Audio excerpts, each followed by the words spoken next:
نور مولانا شاہ کریم الحسینی حاضر امام کے مبارک نام پر صلوات پڑھیے۔ اللہم صلی علی محمد و آل محمد۔ آپ جماعت کی طرف سے سوالات ملتے رہے ہیں، انشاءاللہ ان سوالات کو آخری دن کے واعظ کے آخر میں لے لوں گا تاکہ تمام باتوں کا خلاصہ ایک ساتھ ہو جائے۔ آج ہم دعا کے تیسرے پارٹ کے بارے میں بات کرتے ہیں۔ قرآن حکیم کی ایک بہت ہی بنیادی آیت، اور اس آیت کے پیچھے امامت کی تاریخ اور حضور اکرم صلی اللہ علیہ وآلہ وسلم کے زمانے میں ایک بہت بڑے تاریخی واقعے کے ساتھ مولا مشکل کشا مرتضی علی صلوات اللہ علیہ کی امامت کا اعلان ہوا تھا، وہ اس بنیادی آیت کے پس منظر میں ہے۔ یا ایھا الرسول بلغ ما انزل الیک من ربک، اس کو آیت بلیغ یا آیت تبلیغ بھی کہتے ہیں۔ حضور اکرم صلی اللہ علیہ وآلہ وسلم آخری حج سے جب واپس لوٹ رہے تھے تو غدیر خم کے مقام پر آپ کو اللہ تبارک و تعالیٰ کی طرف سے قرآن کا یہ حکم پہنچا کہ یا ایھا الرسول بلغ۔ اس پورے آیت کے اندر جو حکم دیا گیا ہے، ایک ایک ٹکڑے کے اندر بڑی حکمت اور بڑا اہم پیغام ہے جس کو غور سے سمجھنے کی ضرورت ہے۔ یا ایھا الرسول بلغ، اے رسول۔ قرآن میں خدا نے حضور کو اور بھی بہت سارے ناموں سے یاد کیا ہے، مگر یہاں پہ یاد دلایا اے رسول۔ رسول کا مطلب ہے پیغام پہنچانے والا۔ تو کہا جا رہا ہے کہ اے رسول، جس کا کام ہے پیغام پہنچانا تو پہنچا دے۔ بلغ، اس آیت میں جس شدت کے ساتھ خدا نے کوئی بات کہنے کی تاکید فرمائی ہے، پورے قرآن میں ایسی اور کوئی دوسری آیت نہیں ہے۔ یا ایھا الرسول بلغ، اے رسول پہنچا دے۔ ما انزل الیک من ربک، جو کچھ تیرے پروردگار کی طرف سے تجھ پر نازل کیا گیا ہے۔ اس میں اس وقت کوئی پیغام نازل نہیں ہو رہا ہے، پیغام نازل ہو چکا ہے، مگر کسی نہ کسی وجہ سے اعلانیہ اس کو پہنچایا نہیں گیا ہے۔ وَإِن لَّمْ تَفْعَلْ، اگر آپ نے ایسا نہیں کیا، فَمَا بَلَّغْتَ رِسَالَتَهُ، تو آپ نے اللہ کی رسالت کو نہیں پہنچایا۔ اگر آپ نے یہ پیغام نہیں پہنچایا تو آپ نے رسالت کا کام نہیں کیا، آپ نے اللہ کی رسالت کو نہیں پہنچایا، اور آپ کو ڈرنے کی ضرورت نہیں ہے۔ واللہ یعصمک من الناس، اللہ تعالیٰ آپ کو لوگوں سے بچائے گا۔ ظاہر ہے کہ پیغام نہیں پہنچایا گیا ہے، پیغام نہیں پہنچانے کی کوئی وجہ ہے، اس میں یہ بتایا جا رہا ہے کہ اللہ آپ کو محفوظ رکھے گا۔ اس میں بھی ایک چھوٹا سا ٹکڑا اور آگے ہے جو دعا میں ہم نہیں پڑھتے۔ ان اللہ لا یہدی القوم الکافرین، یہاں آیت مکمل ہوتی ہے۔ بے شک خداوند تعالیٰ کافروں کے قوم کو ہدایت نہیں کرے گا، جس سے یہ ظاہر ہے کہ اس میں جو پیغام ہے اس کا تعلق ہدایت کے ساتھ۔ تو یہ پیغام کیا تھا؟ اللہ تبارک و تعالیٰ نے جب سے یہ دنیا پیدا کی ہے تب سے اس نے اہل زمین کو کبھی بھی ہدایت سے خالی نہیں چھوڑا ہے۔ وَإِن مِّنْ أُمَّةٍ إِلَّا خَلَا فِيهَا نَذِيرٌ، کوئی ایسی امت نہیں گزری ہے جس میں کوئی ڈرانے والا نہ گزرا ہو۔ انما انت منذر ولکل قوم ہاد، اے محمد آپ ڈرانے والے ہیں اور ہر قوم کے لیے ایک ہادی ہوا کرتا ہے۔ جس طرح اہدنا الصراط المستقیم میں نے کہا تھا کہ خداوند تعالیٰ سب سے پہلی دعا انسان کو ہدایت کی سکھاتا ہے، تو وہ ہمیں ہدایت کے بغیر خالی کیسے چھوڑے گا؟ تو خدا فرماتا ہے یہ میری سنت رہی ہے کہ انسان کو کبھی بھی ہدایت کے بغیر خالی نہیں چھوڑا ہے۔ سنت اللہ التی قد خلت من قبل، یہ اللہ کی سنت ہے جو پہلے گزر چکی ہے. فلن تجد لسنت اللہ تبدیلا، اور اللہ کی اس عادت میں، اللہ کی اس سنت میں، اللہ کے اس طریقے میں تو کبھی کوئی فرق محسوس نہیں کرے گا. تو اگر حضور اکرم کے زمانے سے پہلے کسی بھی دور کو ہدایت سے خالی نہیں چھوڑا، ڈرانے والے اور ہادی سے خالی نہیں چھوڑا، تو آپ کے زمانے میں اور آپ کے زمانے کے بعد آنے والے لوگوں کو، آنے والی امت کو خدا ہدایت سے کیسے خالی چھوڑ سکتا ہے؟ جس طرح دعوت ذی العشیرہ کا کل میں نے ذکر کیا کہ حضور اپنے اہل خاندان رشتہ داروں کو بلا کر پہلا سوال یہ پوچھتے ہیں کہ اس کام میں کون میری مدد کرے گا، اور پھر فرماتے ہیں یہ علی میرا وصی ہے، میرا وزیر ہے، میرا بھائی ہے، اور یہ امت کا امام ہے. تو حضور اکرم صلی اللہ علیہ وآلہ وسلم اپنی پوری زندگی کے دوران قولاً یعنی اپنی زبان سے، فعلاً یعنی اپنے اعمال سے، اشارتاً یعنی اشارے کے ذریعہ بار بار اپنی امت کو یہ بتاتے رہے، یہ سمجھاتے رہے کہ میرے بعد میرا بھائی امیر المومنین مشکل کشا مولا مرتضی علی صلوات اللہ علیہ اس قوم کے امام ہوں گے. مگر اس کے لیے ایک فارمل اناؤنسمنٹ کی ضرورت تھی، اور خدا کا یہ حکم آپ کو پہلے آ چکا تھا. علم نشرح لک صدرک، قرآن کی یہ پوری سورہ ہے. اے محمد کیا ہم نے تیرے سینے کو کشادہ نہیں کیا؟ اور اس سورہ کے آخر میں فرماتے ہیں فَإِذَا فَرَغْتَ فَانْصَبْ وَإِلَىٰ رَبِّكَ فَارْغَب، جب تو فارغ ہو جائے، فَإِذَا فَرَغْتَ فَانْصَبْ، تو اپنا جانشین مقرر کر دے، وَإِلَىٰ رَبِّكَ فَارْغَب، اور اپنے پروردگار کی طرف ایک دھیان ہو جا، متوجہ ہو جا. حضور خود فرماتے ہیں کہ مولا مرتضی علی کی ولایت اور امامت کے اعلان کا حکم مجھے بہت پہلے مل چکا تھا، مگر میرے دل میں ایک ڈر تھا، میرے دل میں ایک خوف تھا، کیونکہ انبیاء ائمہ بھی دنیاوی سرکمسٹانسز، دنیاوی حالات میں زندگی گزارتے ہیں. ان کے آس پاس کس قسم کے لوگ ہوتے ہیں، کیسے حالات ہوتے ہیں، ان کو سامنے رکھ کر انہیں فیصلہ کرنا پڑتا ہے. تو حضور فرماتے ہیں کہ مجھے یہ ڈر تھا کہ اگر میں مولا مرتضی علی کی امامت کا اعلان کر دوں تو یہ امت جو بڑی مشکل سے ابھی کفر سے اسلام میں داخل ہوئی ہے، کہیں وہ بدزن نہ ہو جائے اور اس دین اسلام سے نکل نہ جائے، خارج نہ ہو جائے. اس لیے میں ایک مناسب وقت کا انتظار کر رہا تھا کہ اللہ تبارک و تعالیٰ کا یہ تاکیدی حکم آیا کہ اگر تو نے ایسا نہیں کیا تو یہ پورے ہدایت کا، پورے رسالت کا کام ادھورا رہ جائے گا. بس آپ نے غدیر خم کے میدان میں حکم دیا کہ جو لوگ آگے چلے گئے ہیں ان کو پیچھے بلاؤ، جو پیچھے رہ گئے ہیں ان کو آگے بلاؤ. سب لوگوں کو ایک میدان میں جمع کیا. بہت بڑی تعداد میں لوگ تھے، ہزاروں کی تعداد بتاتے ہیں، 1,40,000 تک کا فگر جاتا ہے. اتنی بڑی تعداد میں لوگ جمع تھے. آپ نے سب کو جمع کر کے ایک خطبہ دیا. خطبہ دیتے ہوئے آپ نے پوچھا کہ کیا میں تم پر الست اولی بکم من انفسکم، اے لوگو کیا میں تم پر تمہاری جانوں سے زیادہ اختیار نہیں رکھتا ہوں؟ خدا نے مجھے پیغمبر بنا کے بھیجا تمہیں پیغام پہنچانے کے لیے، کیا میں نے اللہ کے سارے پیغام پہنچائے؟ سب نے کہا کہ اے رسول اللہ، اللہ کے سارے پیغام پہنچ گئے. حضور نے فرمایا اللہم اشہد، اے میرے پروردگار گواہ رہنا.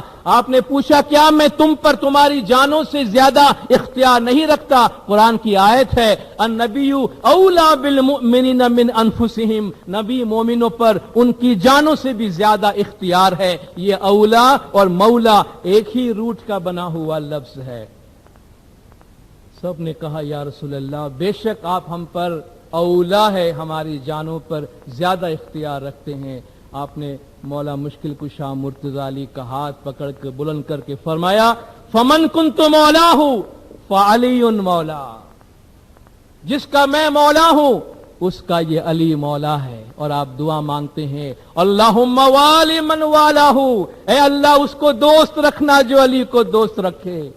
वआदि मन आदाहू, उससे दुश्मनी करना जो अली से दुश्मनी करे, वख्जुल मन खजलहू, जो अली की इज्जत में कमी करने की कोशिश करे उसकी इज्जत तू खत्म करना, वंसुर मन नसरहू, जो उसकी मदद करे उसकी तू मदद करना, वो अदिल हक माऊ है सुदार, और जहां अली जाए हक को उसके पीछे पीछे भेजना। और जब आपने ये ऐलान फरमा दिया तो लोग जौक दर जौक आते गए और अमीरुल मोमिनीन मुश्किल कुशा मौला मुर्तजा अली को मोमिनीन और मोमिनात के इमाम होने, वली होने, मालिक होने और हुजूर के जानशीन होने की मुबारकबादियां देने लगे। और आपको मुबारकबाद देने में आपके बड़े बड़े सहाबा हजरत अबू बकर, हजरत उमर, हजरत उस्मान, तलहा, जुबैर, ये सारे बड़े बड़े सहाबी उस वक्त वहां मौजूद थे, आए और मौला मुश्किल कुशा मुर्तजा अली सल्लल्लाहु अलैहि को उनकी इस जानशीनी पर, इस वलायत पर आपको मुबारकबाद दे गए। जब अल्लाह तबारक व तआला का ये पैगाम पहुंचा, हुजूर ने ये काम पूरा कर दिया, तो कुरान हकीम की आयत नाजिल हुई। अभी थोड़ी देर पहले आयत नाजिल हुई थी, ऐसा लग रहा है जो अल्लाह तबारक व तआला की जलालत गरज रही है कि ऐ मोहम्मद, अगर ये काम अधूरा रह गया तो सारा मिशन अधूरा रह जाएगा। अब जब ये काम पहुंच गया तो कलाम का अंदाज देखिए, जिस तरह जाहिरी तौर पर भी कोई इंसान किसी बहुत बड़े काम के हो जाने पर इत्मीनान की सांस लेता है। खुदा फरमाता है अल-यौमा अकमलतु लकुम दीनकुम, आज मैंने तुम्हारा दीन तुम्हारे लिए मुकम्मल कर दिया। वअतममतु अलैकुम निअमती, और तुम पर अपनी नेमतें पूरी कर दी। वरदीतु लकुमुल इस्लाम दीना, और दीन इस्लाम पर मैं तुम पर राजी हो गया कि ये इस्लाम तुम्हारा दीन रहे।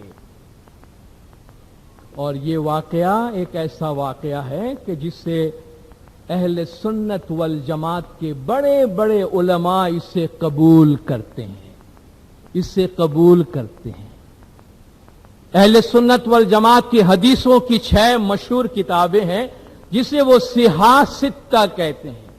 हदीस की 6 सही किताबें, हम शिया नहीं कहते हैं कि वो सिहा सित्ता हमारी तरफ से है, जो लोग उन्हें मानते हैं अहले सुन्नत वल जमात, सही मुस्लिम, सही बुखारी और 4 दूसरी किताबें, ये कहते हैं सिहा सित्ता रसूल के कलाम की हदीस की सही किताबें, उन हदीसों में, उन हदीसों की किताब में ये हदीस मौजूद है। और कल जो मैंने किताब का जिक्र किया था सैयद हुसैन मोहम्मद जाफरी की किताब origin and early development of Shia Islam, उसमें उन्होंने कितने ऐसी अथॉरिटीज को कोट किया है और एक अंदाजे के मुताबिक इस वाकया और हदीस को कम से कम 110 सहाबियों ने, नबी साहब के 110 सहाबी, 84 ताबेईन यानी वो लोग जो रसूल की सहाबी के जमाने में थे, 355 उलमा ने, 25 तारीख नवीसों ने, 27 मुहद्दिसीन ने, 11 मुफस्सिरीन ने,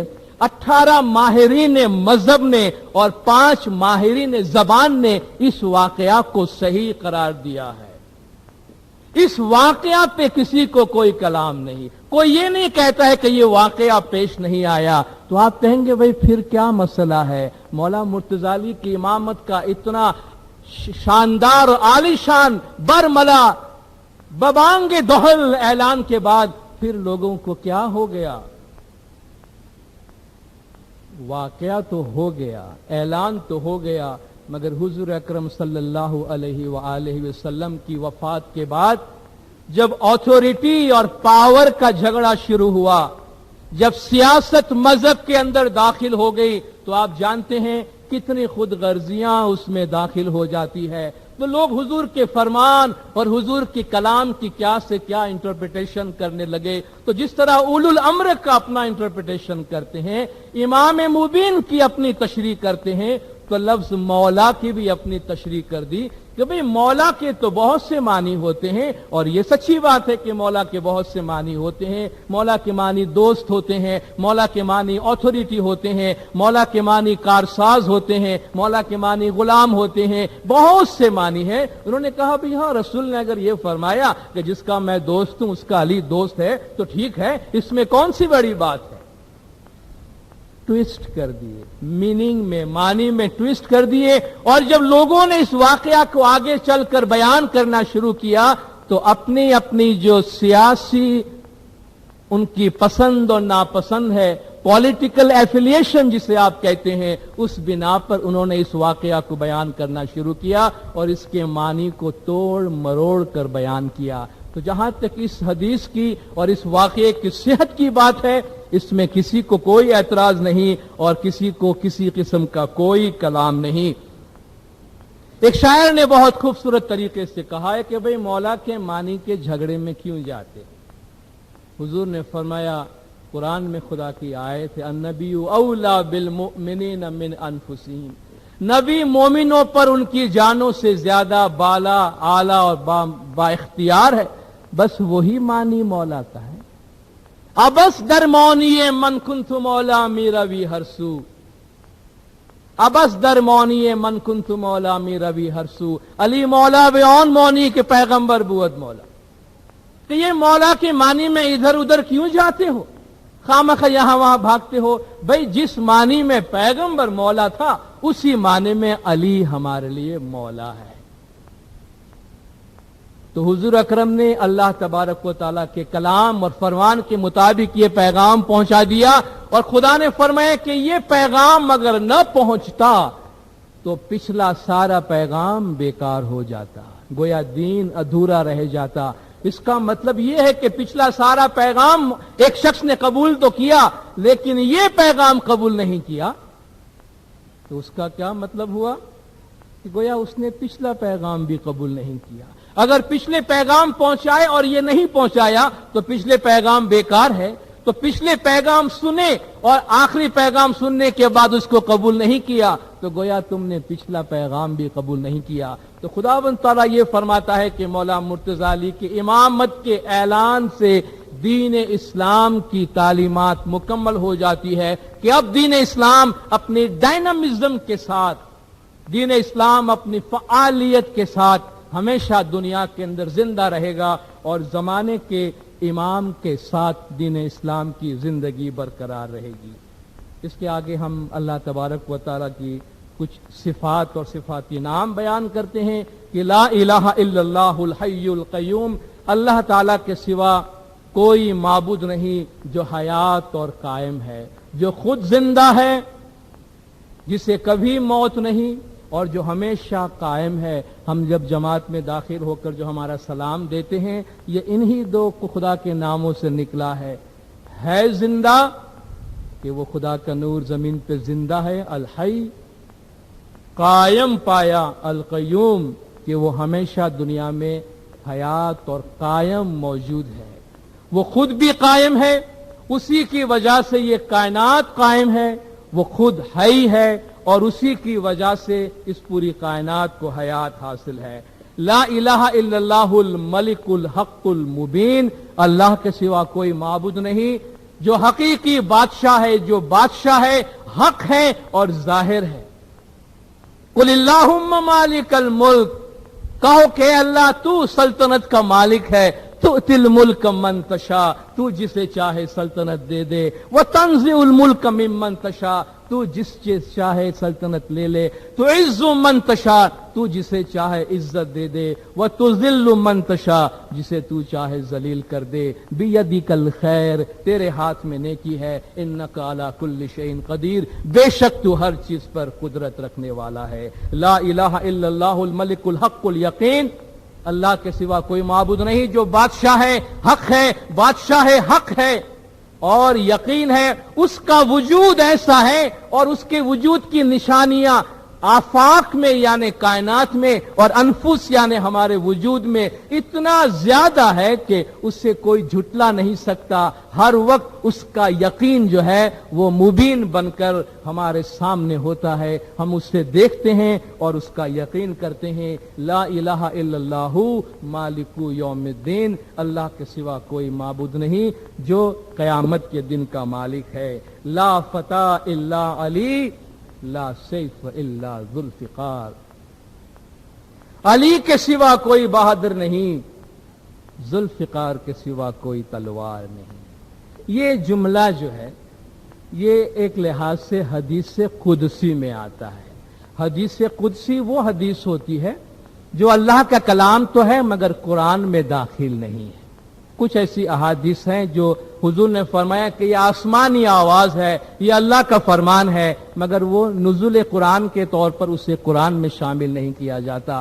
جنگ احد کے موقع پر جب مسلمانوں میں یہ افواہ پھیلی کہ حضور اکرم صلی اللہ علیہ وآلہ وسلم شہید کر دیے گئے ہیں, تو لوگوں میں ایک افراتفری پھیل گئی. کوئی ادھر بھاگ رہے تھے, کوئی ادھر بھاگ رہے تھے. قرآن حکیم میں خدا نے آیت نازل کی کہ اس دن تمہارے پیر اکھڑ گئے, تم یہاں وہاں بھاگ رہے تھے, تمہیں ہوش بھی نہیں تھا کہ پیغمبر تمہیں بلا رہے تھے, مگر تم اپنی جان بچائے بھاگ رہے تھے. اس وقت امیر المومنین مشکل کشا مولا مرتضی علی سنا سپر ہو گئے حضور کے سامنے, اور حضور کے دفاع کے لیے آپ کے سامنے آ گئے اور تمام وار اپنے اوپر برداشت کیا.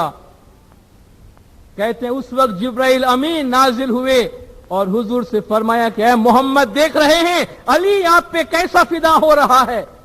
آپ نے فرمایا کیوں نہ ہو, علی منی و انا منہ, علی مجھ سے ہے میں اس سے ہوں. اور پھر آپ مولا علی سے فرماتے اے علی آپ نے سنا آسمان میں جو فرشتہ جس کا نام رضوان ہے وہ کیا کہہ رہا ہے؟ وہ کہہ رہا ہے, اور کہتے تمام صحابیوں نے سنا کہ لا فتح الا علی, علی جیسا کوئی بہادر نہیں, علی کے جیسا کوئی بہادر نہیں. لا سیف الا ذوالفقار, علی کی تلوار کے جیسی کوئی تلوار نہیں. اور جس کا باطنی مطلب یہ ہے لا فتح الا علی, امامت کے سیٹ کا حقدار, امامت کے مسند کے حقدار علی کے سوا کوئی نہیں. اور مولا علی کے علمی معجزات, مولا علی کے کرامات, مولا علی کے معجزات کے علاوہ کوئی اور معجزہ نہیں ہے, اور ان جیسا کوئی معجزہ نہیں جو ہمیشہ زندہ ہے. مولا علی کی امامت ہمیشہ قائم ہے, اور مولا علی کے معجزات ہر گھڑی ہر لمحہ ہم محسوس کرتے ہیں. ہم میں سے کون یہاں موجود ہے جو کبھی یہ کہہ سکے کہ زندگی میں کبھی اس نے علی کا نام لیا ہو, علی کو پکارا ہو, اور اس نے یہ محسوس نہ کیا ہو کہ علی نے اس کی کس طرح مدد کی ہے. ہم سب جانتے ہیں ایک ایک گھڑی ایک ایک پل پل مولا مشکل کشا مرتضی علی کی مدد ہمارے ساتھ کس طرح ہوتی ہے. تو لا فتح الا علی, لا سیف الا ذوالفقار. اور اسی حوالے سے ہمیں کہا گیا توسلوا عند المصائب بمولاکم الحاضر الموجود شاہ کریم الحسین. جب علی تمہارے ساتھ ہے, جب علی کے معجزات تمہارے ساتھ ہے, جب علی کا نور تمہارے پاس ہے, تو ادھر ادھر نہ بھاگو. کتنی حیرت کی بات ہے, ہر روز دعا میں 3 دفعہ ہم یہ پڑھتے ہیں, اپنے آپ سے کہتے ہیں کہ مصیبتوں کے وقت اپنے حاضر اور موجود امام شاہ کریم الحسینی کا سہارا لو. 3 دفعہ اپنے دعا میں روزانہ ہم خود اپنے آپ سے ان دعا سے کہتے ہیں توسلوا عند المصائب بمولاکم الحاضر الموجود شاہ کریم الحسینی. مشکلات کے وقت, مصیبتوں کے وقت اپنے حاضر اور موجود امام شاہ کریم الحسینی کا سہارا لو. اور پھر ہم ہی شاہ کریم الحسینی کا در چھوڑ کر ادھر ادھر دوسروں سے سہارا ڈھونڈتے پھرتے ہیں. وہ لوگ جو خود مولا علی کا سہارا ڈھونڈنے جاتے ہیں ہم ان کے پیچھے بھاگتے ہیں. مولا علی کا در چھوڑ کر اور کون سا در ہے؟ البتہ مشکلات تکالیف دینداروں دنیا میں سب کو ہے. یہ دنیا کوئی تکالیف اور مشکلات سے آزاد نہیں ہے. پیغمبروں کے گھروں میں, اماموں کے گھروں میں, ولی اولیاء کے گھروں میں بھی تکلیف تو آتی ہے. تو تکالیف کا جو اپنا حصہ ہے اس کے برداشت کرنے میں بھلائی ہے, بجائے اس کے کہ ہم ادھر ادھر بھاگ کر اپنے ایمان کے اوپر کہیں کوئی سودا کرے. دعا کے چوتھے پارٹ میں آتے ہیں. اب تک ہم نے عقیدے کی بات کی, تعریف کی بات کی, اور عقیدہ امامت کے اوپر ہم نے مہر لگا دی. اور عقیدہ امامت پہ مہر لگانے کے بعد اب صرف عقیدے سے بات نہیں بنتی ہے. عقیدہ جب راسخ ہوتا ہے تو وہ ہمارے زندگی میں, ہمارے عمل میں داخل ہوتا ہے.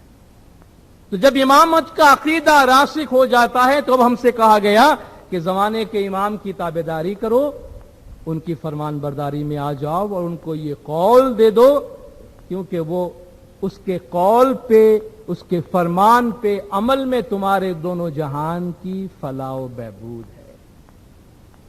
इन्नल्लज़ीना युबायिऊनका इन्नमा युबायिऊन अल्लाह, आयत बैयत कहते हैं इसे। बेशक जो रसूल की बैयत करते हैं वो अल्लाह की बैयत करते हैं। यदुल्लाहि फौका ऐदीहिम, उनके हाथों पे अल्लाह का हाथ है। फमन नकसा फइन्नमा यनकुसु अला नफ्सी, जिसने तोड़ा अहद को उसने अपनी जान पे तोड़ा। वमन औफा बिमा आहद अलैहुल्लाह, जिसने अल्लाह से किए हुए अपने वादे को पूरा किया, फसयुतिही अजरन अजीमा, तो बहुत जल्द अल्लाह उसको बहुत बड़ा अजर देगा। बैयत के मानी है खरीद और फरोख्त, बेचना और खरीदना। आम मानी में समझ लीजिए एक एग्रीमेंट होता है। जब दो आदमी किसी बात पे एग्रीमेंट हो करके आपस में हाथ मिलाते हैं, इस कि चलो भाई हम इस पे इत्तेफाक करते हैं, इस हाथ मिलाने को बैयत कहते हैं। हुजूर अकरम सल्लल्लाहु अलैहि वसल्लम अपने जमाने में लोगों से मुख्तलिफ किस्म की बैयत लिया करते थे। सिर्फ दीन इस्लाम में दाखिल होने की ही बैयत नहीं थी, दीन इस्लाम में दाखिल होने के बाद बहुत दफा लोगों से अच्छे काम करवाने और बुरे कामों से दूर रखवाने के लिए भी हुजूर उनसे बैयत ले लिया करते थे। ये जो कुरान हकीम की बैयत की आयत है, इसका जो शान नुज़ूल है, इसका बैकग्राउंड ये है कि 6 हिजरी में हुजूर अकरम को ये बशारत हुई कि आप खाना काबा की जियारत कर रहे हैं। यानी 6 साल हो गया हुजूर को मक्का से लोगों ने अपने वतन से निकाला था, अपने शहर से। आपको ये बशारत हुई जैसे खुदा ने आपको हुक्म फरमाया है कि आप खाना काबा की जियारत को जाइए। तो नबी साहब 1400 अफराद के साथ खाना काबा की जियारत को रवाना हुए, और आपने जो हैवान साथ में लिए, जो हथियार वगैरह साथ में थे, उन सब के जरिया आपने यही जाहिर किया था कि आप किसी भी किस्म के जंग के इरादे से या किसी पर हमले के इरादे से नहीं जा रहे हैं। पीसफुल इंटेंशन के साथ आप खाना काबा की जियारत के लिए जा रहे हैं। लेकिन जब मक्का में ये खबर पहुंची तो वहां ये खबर फैल गई कि जैसे हुजूर अकरम मक्का पर हमला करने आ रहे हैं। तो उससे पहले मक्का से बाहर हुदैबिया नाम की जगह पर हुजूर ने पड़ाव डाला और फरमाया कि इससे पहले कि हम मक्का में दाखिल हों तो मक्का वालों को हम बताएं कि हम किस इंटेंशन के साथ आए हैं, ताकि उनके दिल में किसी किस्म का कोई शक शुबा न हो। हुजूर ने अपने कुछ सफीरों को भेजा और आखिर में आपने हजरत उस्मान को नेगोशिएशन के लिए, मुज़ाकरात के लिए भेजा। हजरत उस्मान को उन्होंने मक्का में रोक लिया, मगर मुसलमानों में यह खबर फैल गई कि हजरत उस्मान शहीद कर दिए गए हैं। खुदा का भी फरमान नाजिल हुआ और हुजूर अकरम ने तमाम मुसलमानों को जमा किया कि हमारे साथ ये बहुत बुरा सुलूक हुआ है कि हमारे सफीर की जान ले ली गई है। आपने फरमाया कि आओ मेरे हाथ पर बैयत करो कि हम इस मामले के हल के लिए आखिरी दम तक साथ मिलकर लड़ेंगे। तो लोगों ने एक दरख्त के नीचे हुजूर के हाथ पर बैयत की। उस लिहाज से इसको बैयत रिजवान भी कहते हैं, बैयत शजरा भी कहते हैं, दरख्त के एतबार से। और खुदा ने फरमाया लक़द रज़ी अल्लाह, खुदा उन लोगों से राजी हुआ, इज़ युबायिऊनका, उन मोमिनों से जिन्होंने आपके हाथ पर बैयत की। उस लिहाज से इसे बैयत रिजवान कहते हैं। मगर बाद में वो खबर जो थी वो गलत बात साबित हुई और ये बात किसी और तरीके से आगे बढ़ी। मगर यहां ये बात कही गई है कि हुजूर की हाथ पर बैयत करना लाजमी करार दिया गया और ये बताया गया कि जो हुजूर के हाथ पर बैयत करते हैं वो गोया अल्लाह के हाथ पर बैयत करते हैं।